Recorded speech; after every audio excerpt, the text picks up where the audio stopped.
Hi, in this video I'm going to be talking to you about prodromal labour. This is sometimes called false labour, so I'm going to be explaining how you can tell the difference between false labour and true labour. And if you're new here, my name's Anja and I'm a hypnobirthing practitioner. Please consider subscribing to my channel and clicking the bell icon so you don't miss my weekly videos. I'm here to support you through pregnancy, birth and motherhood. So prodromal labour is a labour that starts and stops before fully active labour begins, and the reason that it's called false labour is because you'll actually be getting contractions that can be flowing in a regular pattern for a number of hours, but then they suddenly disappear and your labour doesn't end up progressing. Prodromal labour can often cause quite a lot of confusion and frustration because you are getting regular contractions, so you might be thinking it's time for me to go to the hospital or the birth centre, and even experienced mothers who have given birth in the past end up calling their birth team and heading to the hospital thinking that true labour has actually started. Prodromal labour is pretty common and it can occur days or even weeks before true labour begins. For example, in my case, I experienced prodromal labour at 36 and 37 weeks of pregnancy, and my contractions would normally start around 9 p.m. at night, and I'd be having regular contractions that were 8 minutes apart until around midnight, but then those contractions would completely disappear. I'd be able to fall asleep and sleep through to the next day, but then at 9 p.m. the next day I'd start having the same contraction pattern over and over again. And I think this was largely due to the fact that my daughter wasn't quite in the optimal head down position ready for birth, so my uterus was contracting to try and manoeuvre my daughter into the best head down position ready for labour and birth. What makes false labour contractions different to true labour contractions is that false labour contractions stop. They might follow a regular pattern for a number of hours, like I just mentioned, but then they completely disappear. True labour contractions do not stop. They continue to follow a regular pattern and they get closer together, longer and stronger as the hours go by. Research suggests that prodromal labour could be caused by a number of different factors. So the first possible reason is that your baby is in a breech presentation in the womb, which means that they're bum first or feet first, or that they're head down but in a back-to-back presentation. It's thought that your uterus contracts in an attempt to manoeuvre your baby into the best head down position facing your back, but if it proves unsuccessful, your womb stops contracting.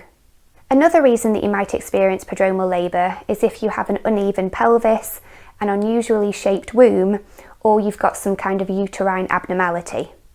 A third theory is that fear or anxiety is bringing on premature contractions. And fourthly, if you've been pregnant before and your uterus has changed due to these previous pregnancies, you are more likely to experience prodromal labour for some reason. Prodromal labour isn't usually cause for concern and it's not considered to cause your baby any distress. But if you were feeling concerned for whatever reason, please do contact your care team straight away. Because false labour contractions can start about a month before true labour begins, there's no concrete way of really predicting when your actual labour will start. And for that reason, it's a really good idea to know what the telltale signs of true labour are. So I recommend that you watch my labour signs video for more information about that. Thankfully, I was aware of prodromal labour and I didn't end up contacting my care team unnecessarily.